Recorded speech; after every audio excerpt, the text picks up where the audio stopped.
We're live. We're live. Can you believe it? It's been years since we've done a proper Wonderful Chaos. You know that? Since I moved to Cyprus and then I came back, of course. Yeah. Yeah.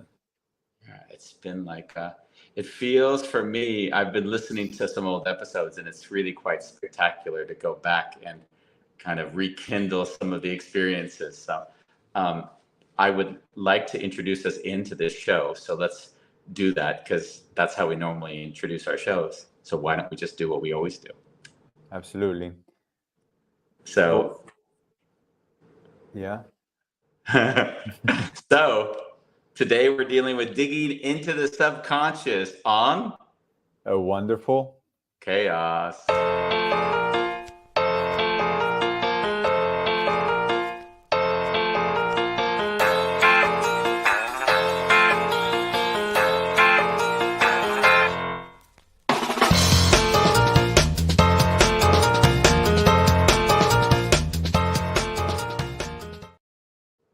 Wow.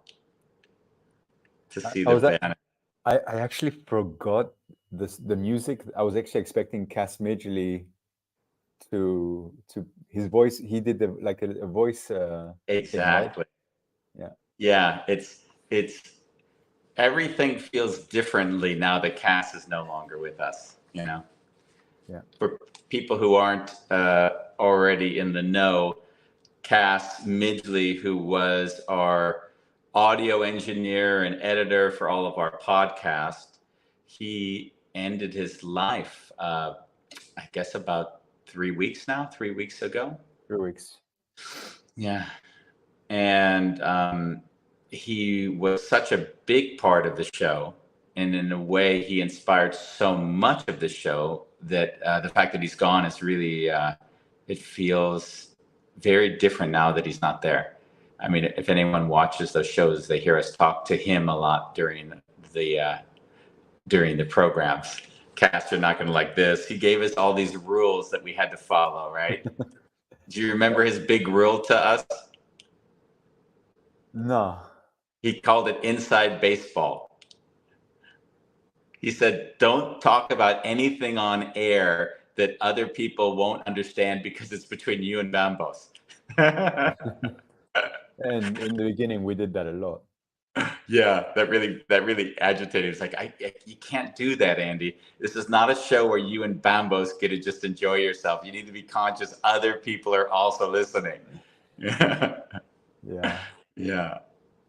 And when he created the jingle, you know, I have so many like beautiful memories from that moment because you know, I was on his show, which was Everyone's Agnostic, and that was him going into that part of that. You know, we had so many shows on people that had challenges with religion, right? So many of our viewers are post-religious non-enthusiasts, including Bolalong, of course, who's you know, often with us. But Is he with when us he, now? no, I don't think so. I haven't seen him show up yet. You know, I had a call with him last week to let him know that he should be here. So we'll see if he arranges it. But when I was with Ronnie, we were having lunch, and I just had a random talk with Cass, and then Cass, he basically created the song without me even asking. He just created it and sent it to me. This big surprise moment, and I remember just sitting with Ronnie, and it's like that kind of loving support has always been something where I take bigger risks. So when I feel that held and that supported, it's like the universe is asking me to do more here.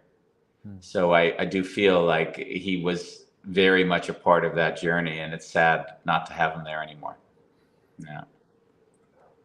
Yeah. I love you, Cass. And it's also good to note that he, you know, he announced his that he was going to end his life this year. So he basically shared with me, I guess it was last year, that I think that the date was somewhere in June, maybe. I think that was the date he told me. He gave me an exact date. And then, and he was actually planning to end his life on that day. You know, he was very thoughtful and very clear that he was going to end his life that day. And for people now joining us, like Jessica, she's saying, am I talking about Casper? No, that I know of. This is Cass Midgley, who edited the show, just for latecomers. And when he told me the date and the time, I actually put it in my calendar, right? I put, Cass, he'll be ending his life on this date. And then Ronnie, he came in just like, what the hell are you putting into your calendar? But it was so clear to me. And so like, I didn't want to lose the date. I just didn't want to lose the date. And I wanted to also kind of keep in mind that, my time with him was going to be limited. So we talked every week and then, he ended it sooner than that period, which I often thought it would happen more like that. So that's how it happened. Wow. Yeah. I really had no idea that you were aware of this. I only found out on social media that he ended his life. Yeah, if you look at his post, you'll see he was writing about it the whole time. Although he might not have been specific, but he was always writing about it. When he wrote something that we're all deteriorating pieces of meat, and the detritus of our former selves. Like he'd rant on and on about basically that we're all just meat suits. And then I think I responded, "Speak for yourself. I'm grade A prime." Just just a wink to him to say, "Hey, I see you." And and it was weird because when someone ends their life, you have a feeling that you're supposed to have certain emotions, and in a way, I felt the sadness of the loss of Cass, but also like the surrender that it was sort of his decision to make on the terms that he decided to make it. So that was there was two sides to it. It felt kind of, when we talked, we did our one show on ambiguous loss. And this felt in that category of ambiguous loss, where you're happy for someone and at the same time you just feel the pain that you're not going to talk to them again, and you still feel it. Yeah. And it got me thinking, wow, we've lost a few guests in our time. Have we? Yeah. There's I believe I think there's now. I did a quick run through. I think in the last years it's been, we lost Cass, Regina Marscheider, the Stop Abuse. She was episode 108, and she did those puppets, which were so incredible. Where she went into school, did a puppet show on basically what would you call it? Children who were being sexually abused, and then if the child would react, the police would come in and interview the parents. I mean, that was really intense work, right? That was like as intense as it gets. And I found a lot of children that were sexually abused through that puppet show activity. And then we also lost Ron Masak, who was again one of my dear friends from high school's father, and he was also the sheriff on Murder, She Wrote, the well-known sheriff we did a show with, and that was show 93. And I saw Mike Sellers, who you may not have known. He was the one who did Creating Virtual Worlds. He worked at Indiana University, and he was episode 49. And then, of course, episode 9 was Phyllis Serene, the dominatrix woman who also was a nun prior to that, right? The really interesting background. That was really early on in our days. That was 9. And I think there's also one other. There's one that I can't quite remember off the top of my head. So I was thinking about it. We have a basically a 2% loss rate on our show. Basically, if you're on our show, there's a 2% chance that you may not make it to the next year. That's what I figured. Wow. And we've had some pretty diverse, insane subjects that we took on, right? Jesus. When I look back through the list, just to create the list that I just read through, I was thinking, how did we do this? I mean, 282 shows just during that short COVID period. That's just amazing, just Yeah. amazing. And the content varied so much. I mean, that was part of the fun of it, was looking at these, just taking the content everywhere. And of course, I get to see a lot of the same faces back from those days, including JC Barnett. Hey, JC. Sorry, I'm not wearing your ball cap. Do we still have them? Yeah, JC sent them for you, but I think I inherited them because Yeah. we had them in the house, and I said, "Oh, I guess these are mine now." So I took a picture with it on, and I think he commented on it. So thank you for the hat, JC. And Ronnie's always asking me about the terms and things, because they're always from the Kentucky Derby or locations Ronnie's never been to. Yeah.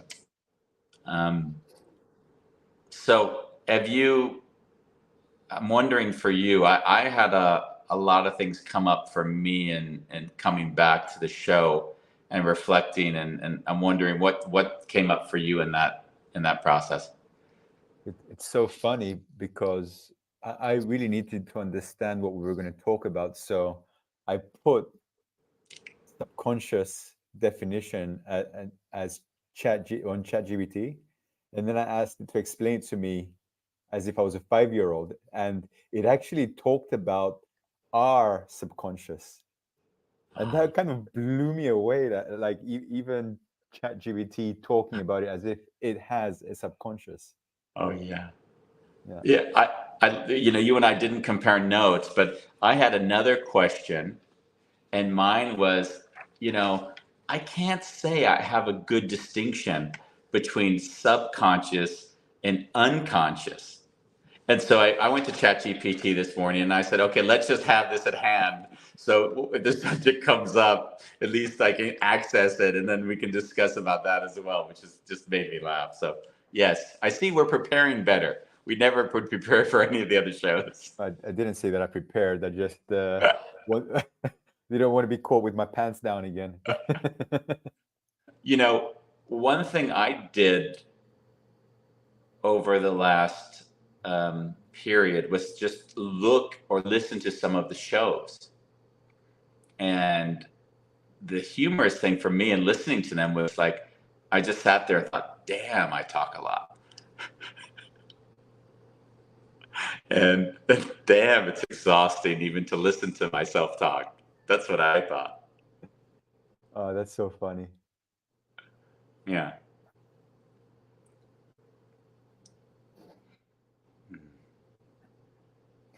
Can you like when you can you give me some context as to subconscious, yourself, and Cass Midgley? Could you connect those dots since we started off with him? So it's beautiful question, and it did come up for me quite a bit in interacting with him as he was planning to end his life. So what I saw was that on some level I made peace with his death, in interacting with him. If I tried to in any way interact with him to keep him alive, it would have created a lot of tension, and we would have lost contact, because he didn't want that. He was very clear. So I had to make peace with the idea that Cass isn't going to be there, and even lovingly make light of it, like, oh, you're still there for the phone call. Now on this unconscious, subconscious level, I started feeling all of these anxieties coming up. Like, can't I do more? Like, and then, or the societal belief that anyone's life is inherently bad, and that you can't let somebody do that. Like, I had all those voices in my head, and I had to kind of let those voices come up and not convince them otherwise, but also know those were there, and then soften them as I would be interacting with him. Because if I let that kind of that part of my being then define how I interacted with him, I push him away. Yeah. You know, if there's anything, I think he shared with me, I was the one person who he felt he could be with without trying to convince me that he shouldn't do this, right? And in no way was I convincing him or validating it, but by the same token, I wasn't telling him, you can't do this. This is the wrong thing. This is, I wasn't that voice in his head. I was just, I'm here, I'm listening, I'm holding space. So in answer to your question, this more primordial part of me was also, even feared, like, wow, if I'm holding space for him, am I complicit? Right? That would be a feeling that would come up. That would be, am I, will society judge me as not having done enough? Right? If he had respect for me and my views, couldn't I have been the one to convince him not to have done it? So all of those feelings were coming up, and I could say, oh wow, what's underneath all of this? And then that was this rich discovery of, like, wow, as a society, we don't accept that one can end their own life. Like, that's just not acceptable. It's through religious, through governmental, through just familial, right? Yeah. It's not acceptable. So in that way, that was something that I saw come up for me in that process, right? And how about you and yourself? Is there, areas you'd say, okay, I see this showing up for me in my own life more recently? I have to acknowledge that I'm still not clear how to talk about how I process my life and how the subconscious or even the unconscious show up, but I'll give it a go. Like, the most present thing for me is I'm struggling financially again. And I've been talking about it on social media. Like, there came a point where I just felt alone. The walls are closing on me, and a lot of shame, and even entertaining thoughts of ending my life. Like, I like, and I know I've been through that before, and kind of weighing is my life worth my bank account, and kind of seeing those things play out. And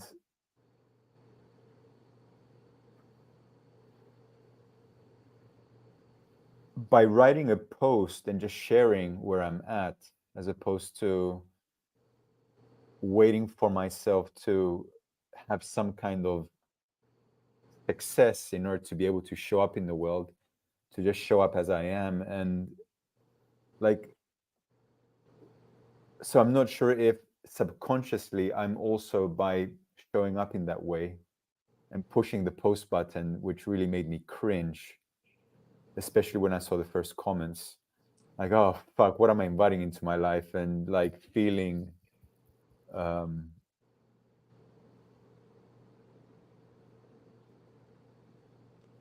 consciously or subconsciously, I felt that it was the right thing to do. It was almost like, by putting it out there, I am letting go of the holding that I have, like the suffocating, the closing. Yeah. Like, I just feel that the walls are closing in on me, and I see it's been serving me in that way. And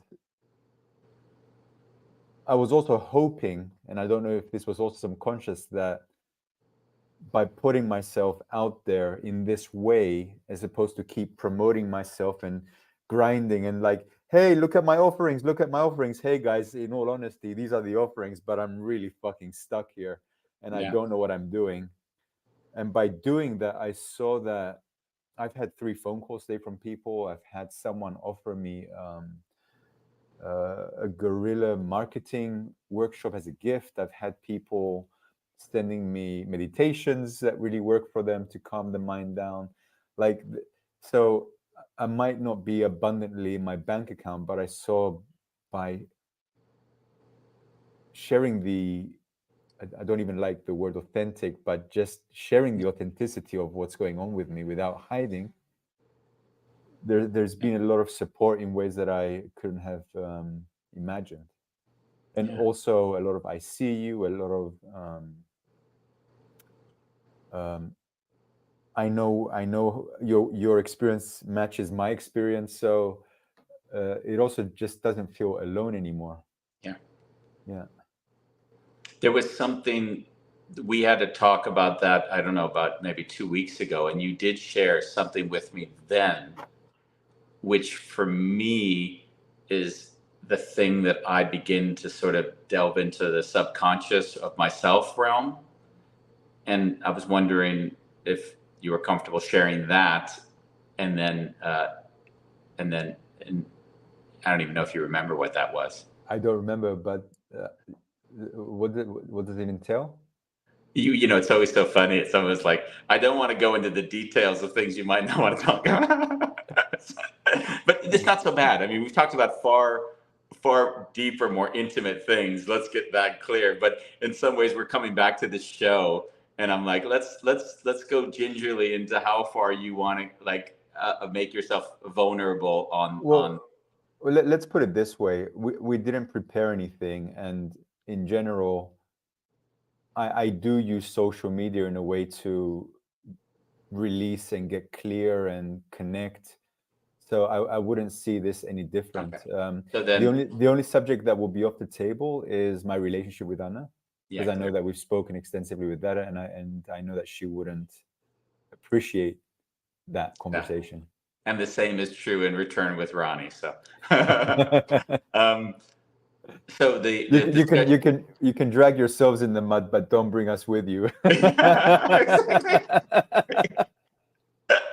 Screw up your own life, not ours.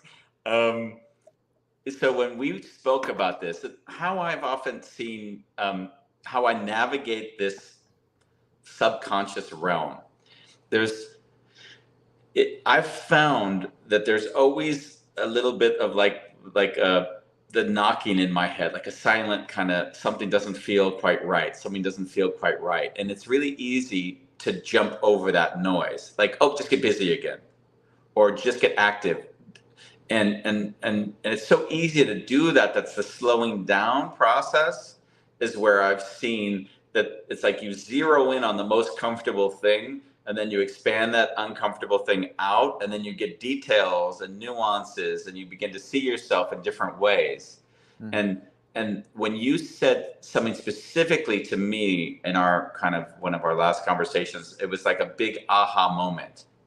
And you said, and you can share the story once I give enough details, that as a child, that you would behave certain ways in order to get attention and get space from your parent, and that behavior was now, as you can see, it's showing up in your behavior as an adult. So Yeah. could you go into that aspect of it, because that is for me that fine line between the where I feel like I understand and got everything within myself, and then oh, there's something underneath this that seems to Mm. be driving my behavior.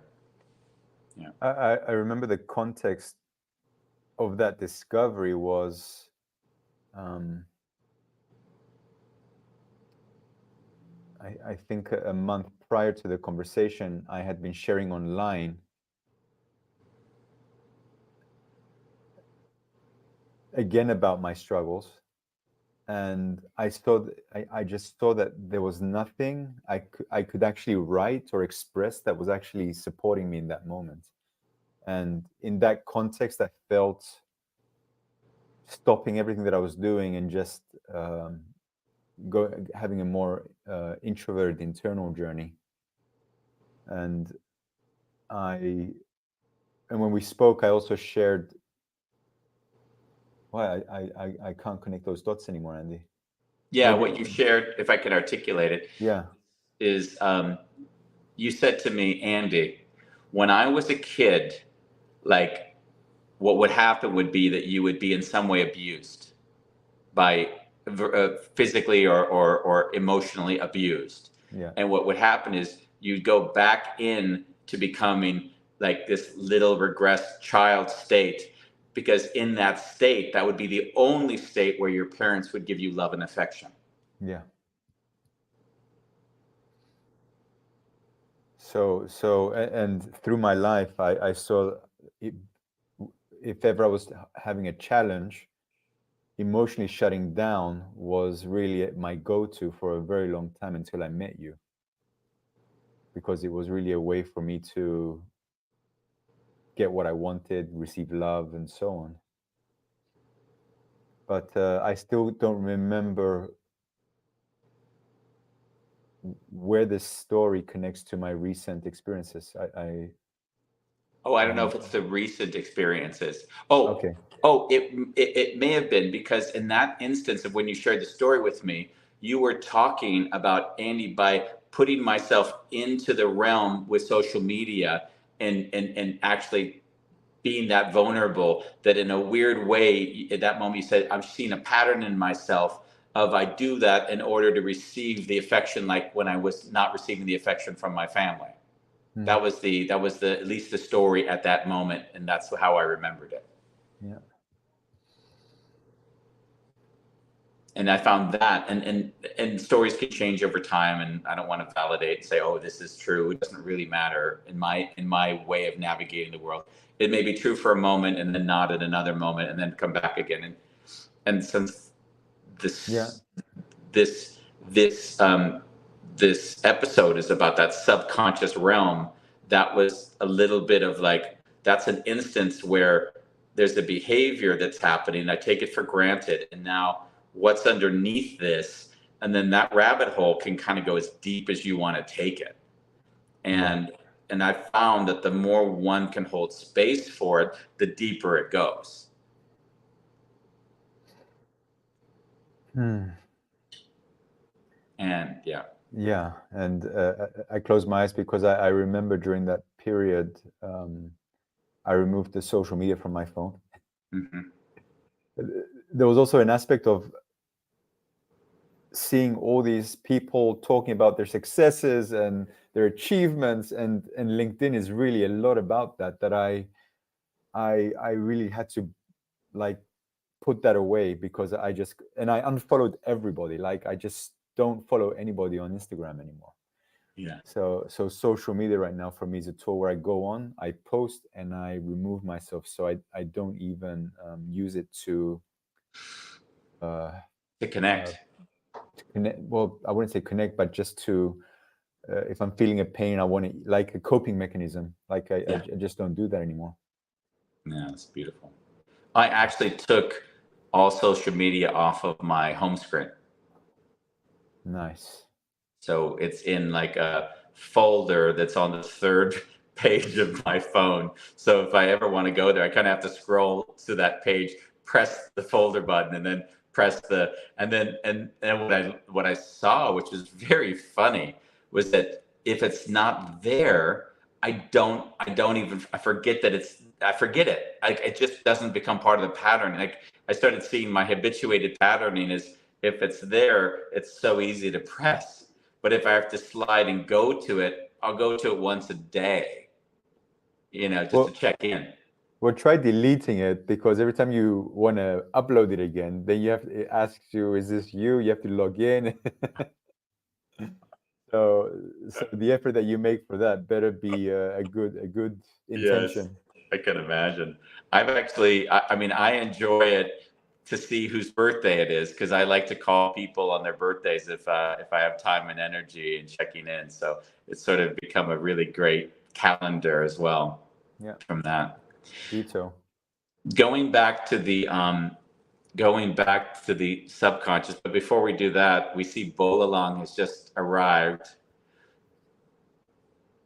Hey, man, nice to have you. It's beautiful to have you, Bolalang. And as people may not have realized, that in between the last show and this show, we had a summit in South Africa where I got to meet Bolalang and his wife. And that was a very magical experience. It felt like our number one fan, next to JC Barnett. Did Um, you did you sign the book for him?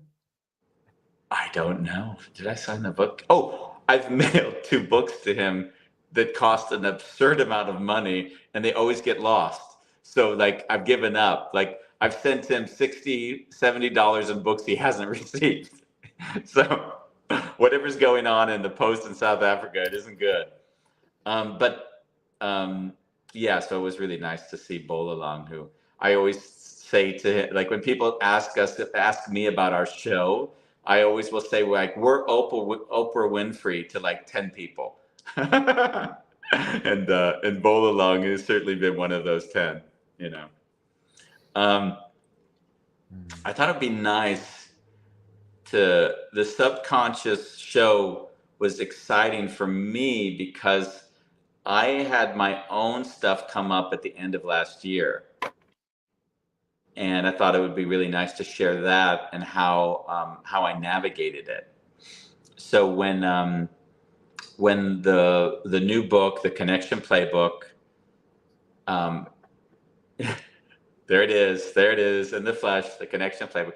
It's done very well on a lot of fronts. From sales, it's done well. From just friends benefiting from it, it's done well. And from the literary critics, it's done well, which was a big deal because, as Ronnie will always remind me, it's very easy to have your friends say they enjoyed your book. But to get the literary critics to say, wow, this is a book you got to read, that's like another level of credibility, which, it got good reviews, but this was like, it was the editor's pick or the highest rating in the 3 top literary review houses. And that's something I would say to be proud of. And what I saw was that all of this was coming in, and there was like this resistance to fully accepting that I wrote a damn good book. Like there was this resistance, and it was subtle. It was like I was saying earlier, there was like this little, like if I was driving the car and I closed the door and the seatbelt was hanging out the door. As I was driving along, I could kind of hear this little thing outside the door rattling against the ground, and I was like, what's going on here? And I really was like, it was like sitting with the question. I thought, I want to sit with this. I do not want to jump. I don't want to figure it out. I don't want to like make it a story. I just want to sit with what I can't yet see. And as I sat with it, it was like it was just uncomfortable. And the answers weren't coming quickly. And I wasn't, calling up all my friends and trying to explain to them. I just I said, it's not been an easy time, and I feel like there's stuff that I'm processing, but I'm not, really yet clear on in myself. And that was okay. I didn't venture to say this has got to be fixed. It was a very gentle and loving process. But what I saw was that there was this aspect that's carried through my life, that if I don't make a big deal about anything, I don't need to be disappointed if it doesn't happen. Say that again. If I don't make a big deal of anything, then I don't need to be disappointed when it doesn't happen. So if I said to you, Bambos, this is the best book, this is that, and then the negative reviews come in, then all of a sudden there's this discrepancy. I'm like, no, it's really good, and they don't get me, and then there's this sort of this tension. But if I say to you, Bambos, I wrote the book for myself. Maybe some people will enjoy it, maybe not. It's not for everybody. Like if I, create 20 caveats to lessen my own feelings, and then a negative thing comes in, I'm like, yeah, I already factored that in.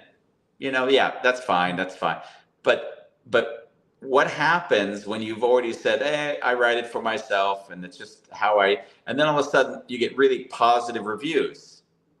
Now, all of a sudden, I feel like I've been putting my foot on the brake, and this thing happens, and I'm not sensing this full embrace of it. Yeah. You've downplayed it. Yeah. Yeah, as I certainly downplay a lot of the things that I'm doing in my life, right? Yeah. And and and that feeling was clear to me, but where it was coming from was not. So it was clear to me that there's something weird. Why am I not more celebratory and just taking it in and really feeling like, wow, you did this. Wow, this is incredible. Wow, none of the wow. It's like, oh, that's nice. And from the outside perspective, one might not see that because I do marketing, so I know how to present it nicely, right? I'm gonna do the typical Instagram, the LinkedIn, the Facebook post like this achievement has been achieved. It's great. Like I'll post it, but the posting of it is just a pragmatic thing to help the book sales. But it was not an internal feeling of like deep pride or deep gratitude for for life and what I've been able to achieve in it. There was, and so this built-in humility started to sort of feel very like, wow, where is that coming from?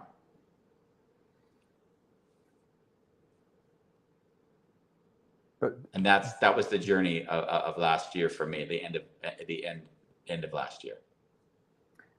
Isn't it kind of normal, or at least that, like they often say, if you want to sell your product, get someone else to sell it for you. There'll be much better salespeople than you.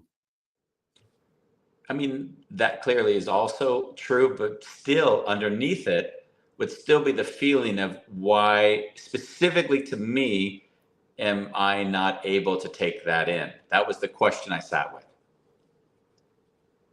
And what was your? Did you have any discoveries as a Yeah, result yeah, of yeah. that? Clearly, yeah. There was some big. So, what I think what often will happen in that leaving space, I would call it like leaving space within myself for the subconscious to emerge.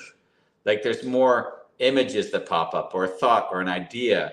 It's not a process of getting somewhere as much as letting the space exist so that the emergent quality of that awareness can arise. And what I saw was like I saw the image of myself in college when I graduated and I got this diploma, and then I heard my dad say, well, that piece of paper and $1 will get you a cup of coffee. So like it's painful actually if I sit with it, because the laughter is also, I could go there, but I have to also now embrace the pain that's in that experience of it, right? Um, and I see that in some ways, always being disregarded for whatever I've done has made it really easy just to minimize it so I don't need to feel the pain of that.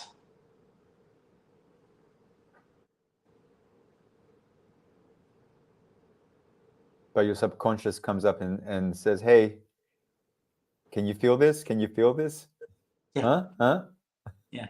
And so the persona of myself, the Andy that manifests and exists and behaves a certain way, is a reaction, of course, to his prior experiences and the resistant to certain experience that this Andy doesn't want to have again. So now when I get to like drop into my more subconscious states, I get to see how those things play into my behavior today.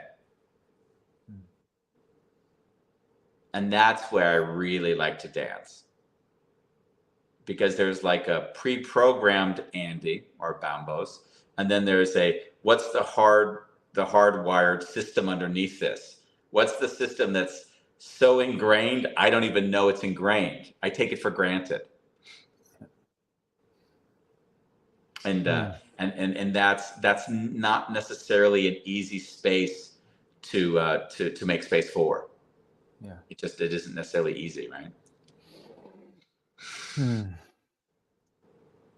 Thanks for sharing that. Yeah. Do you feel complete in that share, or did something else come up as you were speaking about it?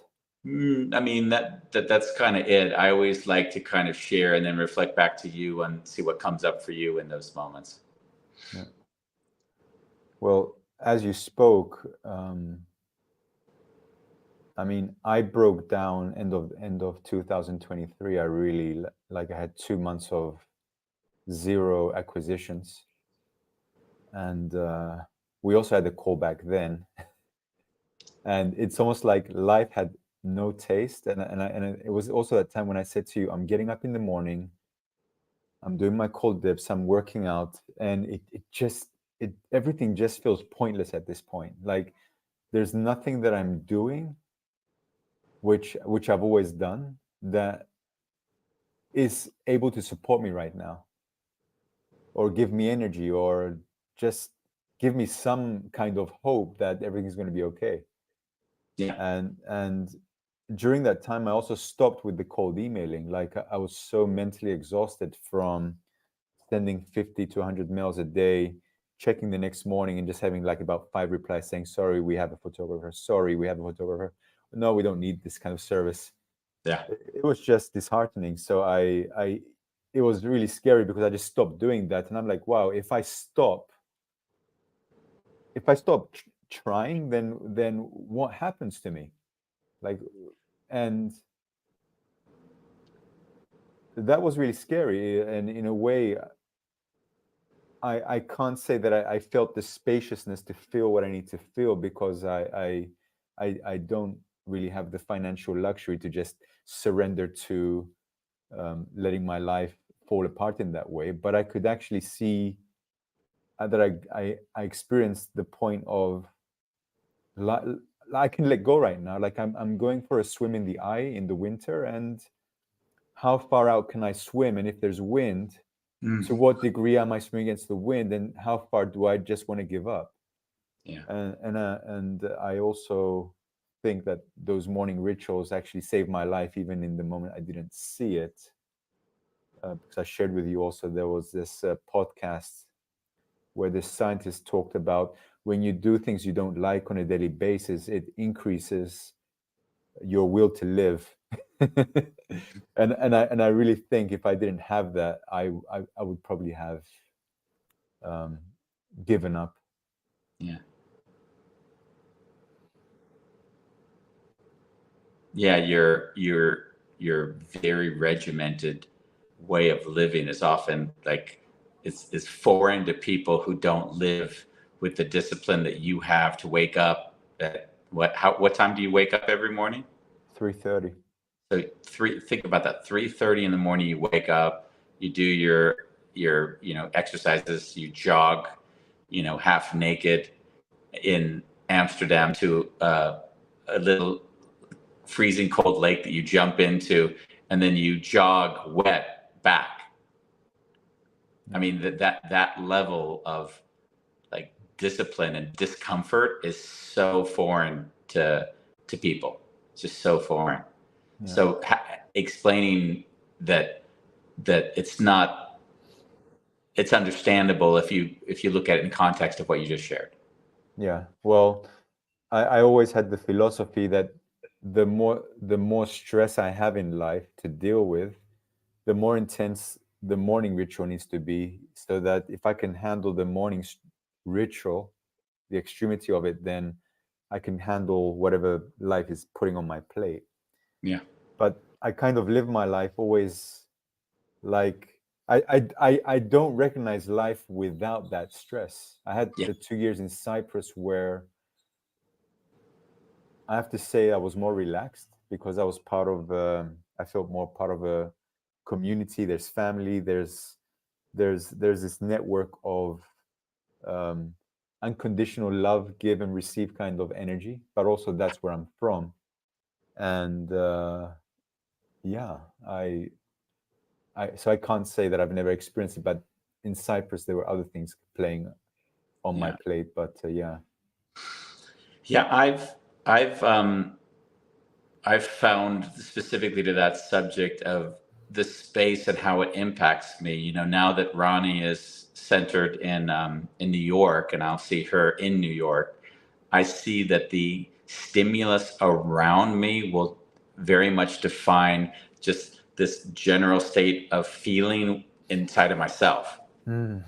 So regardless of, so if I'm in the forest or in the farm in Spain, that Andy at his, say, baseline feeling is very different than the Andy that walks out the door and smells piss and marijuana, the whole day, because that's kind of what the odor of, if you're going to say ode to New York, it's this pee and marijuana, and combine those two, and that's sort of the general odor that you find.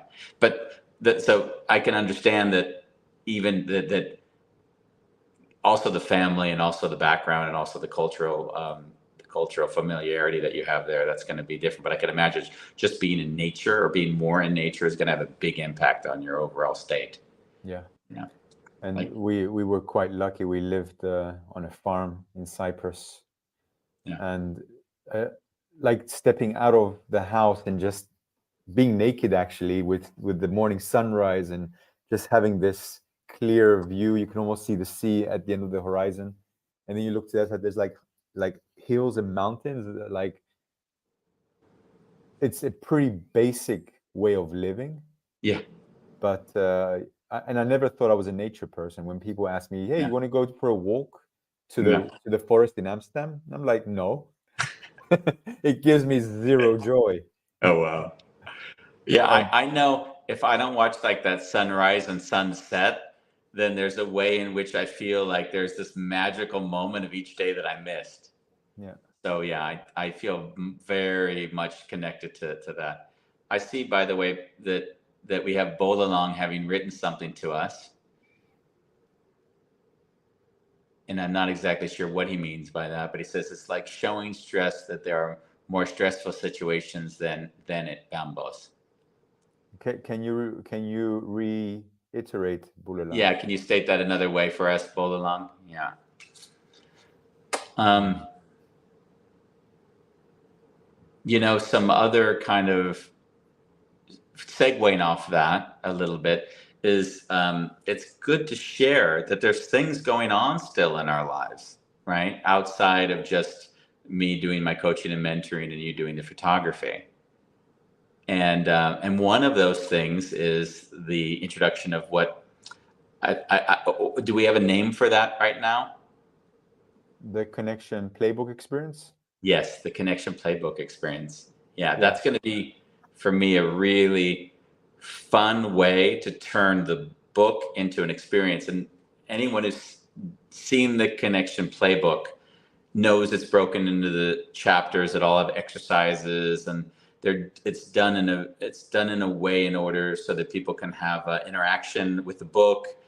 And what Bambos, since you're doing the authentic relating in Amsterdam, the invitation was, well, let's take it to the next level and use the structure of the book and the 5 sections within the book as 5 different moments to bring groups together, to give them an experience which sort of, I would call it, integrates the awareness within each of those sections. yeah, So it's a combination of a book club, because everyone's going to read the same content and run through the same exercises, and yeah, then this very more loving and integrated experiences in 5 different moments of time, done in Amsterdam. It wouldn't be done online. It'll be done yeah, at the Amsterdam's Welvaartforum building. yeah. Yeah. So that there'll be more information on that to come, but I do feel like it's a great. I've had 3 people ask me now if they could use the book as the basis for a course that they're going to give as a framework. And I just obviously said, yes, please do it. It'll be the first time I'm also part of that process. So if Beautiful. anyone out there listening would like to use the book as a framework, and then have any kind of support here and there, I'm also very excited about doing that. Yeah, Yeah. guys, the book is so well structured, and with every chapter, there's like exercises, there's illustrations. It's just, I mean, anyone can navigate this book. Like, I especially love Andy's favorite diagram, Yes. but anyone can navigate this book because also of the visuals. So as you're Yeah. reading, he also put a QR code in the beginning of each chapter, so he can read it for you if you don't want to read it. And you know why that's in there? Because I suggested it. Yes. Yes, and I don't even know if just only because you suggested it, but because you did it with your partner, and because you listened to the chapters together and then reflected on how that was playing out in your relationship without going into details, not important. That was my inspiration for saying I need to have it in there so that people can listen together and then reflect together as this tool. And that's proved very valuable. So you're not the only, I think there's 5 to 6 people now who've reached out to me doing it that way. So I've treated it as a recommended uh, way for partners to work through difficult situations. Yeah. Yeah, which has really been good. Yeah. So that's going on, and we'll come back with more details on that. Just if you go to either Bambos's or my Facebook page, Or or just message on a Wonderful Chaos. We'll on a reply wonderful immediately. test. Yeah. And I would also like to share some exciting news, right? You're pregnant. Not quite, nor is Ronnie. I written the 4th book on death, the preparation of death and dying. And I sent it to a publisher who I hadn't worked with before, and they're quite selective about what they take, and they're very focused on getting books into bookstores and into airports, and they said that they wanted to take the book on. So that was a big win. So Fucking nice. it's nice, yeah. That's exciting, and we'll see, how far that goes. But yeah, it was a great moment. They got the draft, and they'll have to go through a few more things. They don't like the title I've picked out, so I'll leave that hidden for the moment, because I don't want I want to make sure to block it for future reference. But they weren't, when you're dealing with the topic of death, it's not necessarily the thing that people are going to grab and say, damn, I want to read about that. That's great. Amazing. And something you may not know, which you're going to be probably also excited about, is that book is sort of, it's always funny. You stagger books 2 years at a time. And I actually didn't know if I was going to do another book after that. Everyone kind of said that they didn't want the last book that I wrote to be on death.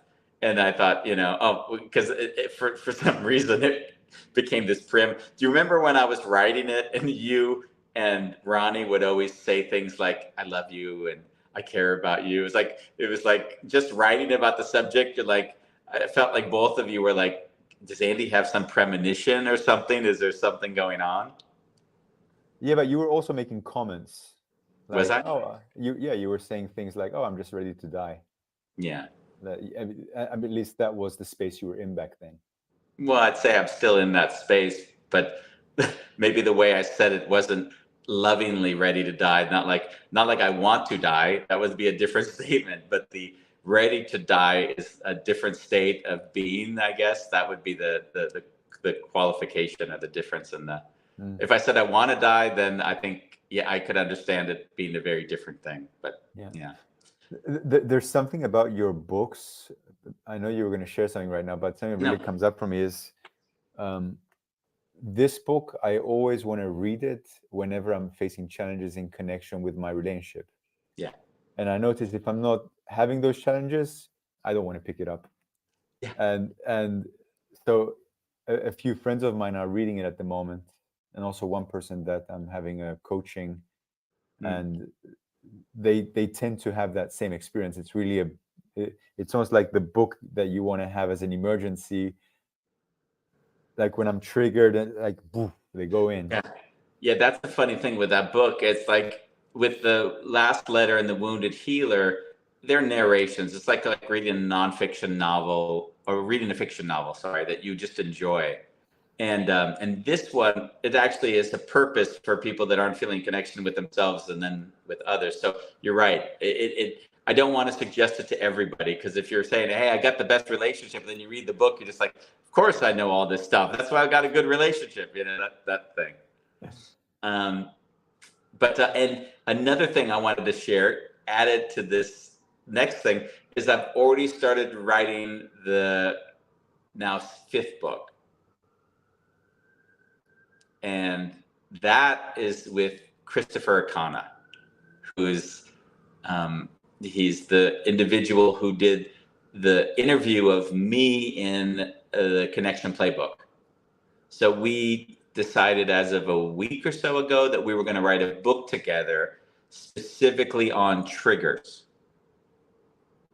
Wow. And I'll leave that title because the title is very good and the subtitle is very good. So I'll leave that as a little bit of a kind of, a bit of a secret. But in the processing of it, we're creating the 6 triggers that you can always see back to why you're reacting to a situation in your life in a category.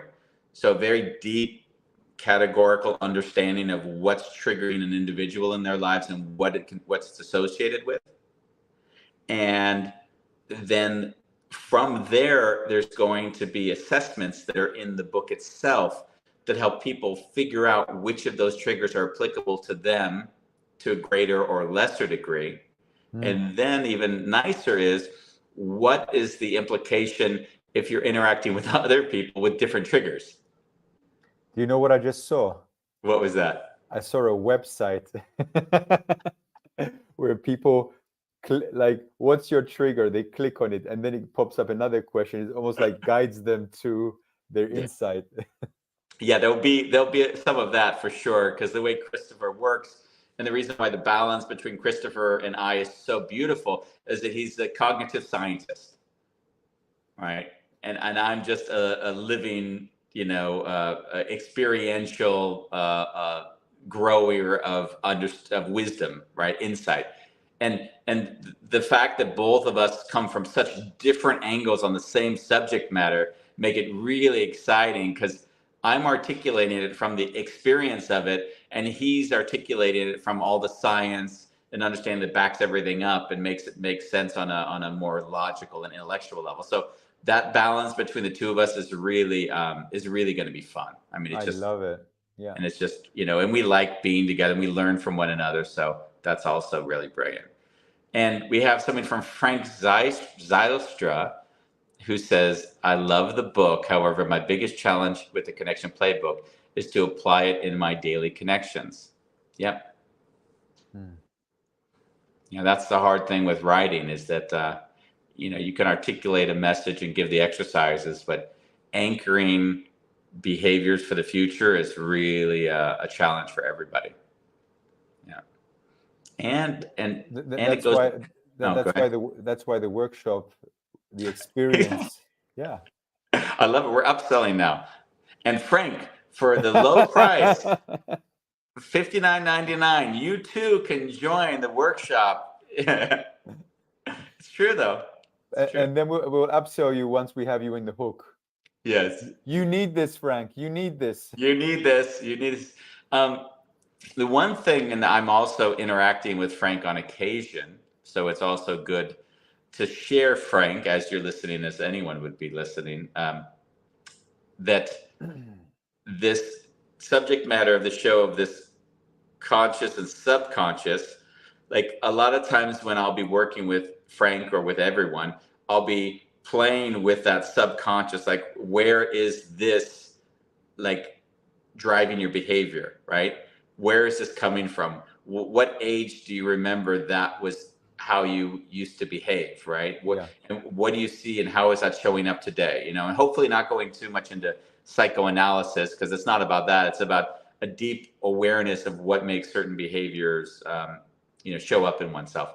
And with Frank, we often get to have those discussions where he gets to slowly wean himself off of certain behaviors that come from earlier, regression periods in his life as well. So that's been a journey that we've taken, a beautiful one.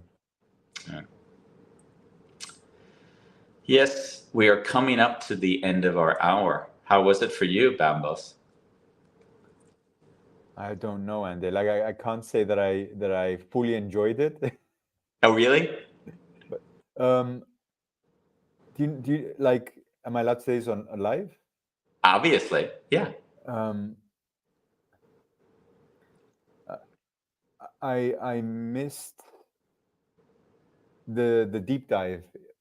Not that it had to be there, but I guess I like really to leave this podcast with a deeper understanding of the subconscious. But then again, this is not. If I want that, then I can also watch the 100 podcasts online talking about subconscious. Yeah, I On think. on another note, I really enjoyed being with you again. It's been such a long Yeah, time. yeah. Yeah, I I'm finding that we haven't done this in such a long time that I also am trying to be aware of the patterns from our past. So in the past, I would have maybe gone deeper into your life and been more pushy, I would almost say, yeah, and like because we had on air, which is quite not, I would say normal, but a little different, is it was a mentoring relationship. yeah, And you and I agreed to it. Our listeners understood it. New listeners that came in just thought I was a jerk at times because why am I treating you this way? That was the question that would come up. yeah, Um, and I've just felt like I'm not going to push you in a direction that we don't necessarily grow and decide how we want to do that together. I don't want yeah, to make assumptions of how we used to work and use those again. So I might have been in an earlier iteration of this. I might have been more pushy with you, like Bambos, this is this or that. Been more directive towards the experiences, and I've resisted that very specifically. I don't know if very that's really. consciously. Yeah, that was Yeah, conscious. Yeah. I didn't want to. In a way, I think part of our dynamic has been like, oh, the we used to joke about it. Like, if you cry, it's going to make a better show. That kind of that not in the negative form of like make you cry, but like if it goes so deep that it touches you on that level, then that's something that's sort of human to all of us. yeah. And I just feel like I don't know if that's who you are now, and I don't want to assume that's who you are now. Of course, that's who I am now. Oh my God, your family watching you lose it on show after show after show, that was just painful. Oh, My Jesus. yeah. Well, I think the most difficult show for me, and I could never watch it back, even though I tell people if they want to watch that show, was the having a thousand coffees with a thousand. What was it? yeah. I think that was the most. Uh, like I can't look at that show. Yeah, I hate you for that show.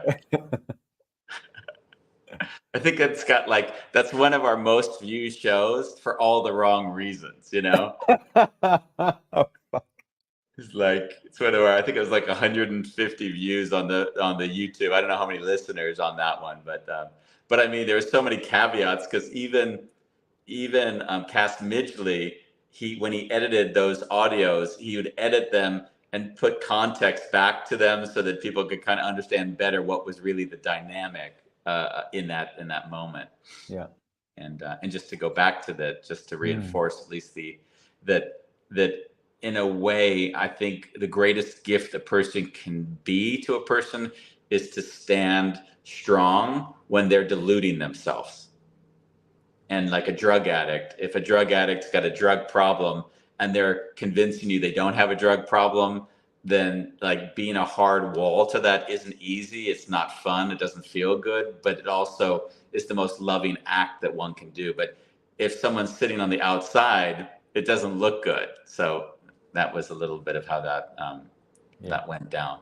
So thank you everybody for holding space for that, for both of us to, and hey, that was again us being present and being open to like showing ourselves on air, which is kind of the beauty of this show, right? Yeah. Like Thank you, not Frank, Jessica, Jesse Barnett, Pulelang. JC, thank you everybody for being with us. And that was the redo of one of I would say a show of 2 years maybe until we did a real show. 2 years. It's been a long time. So that is it from me and Bambos. And where did we do that on Bambos? A wonderful chaos. Yes, it was.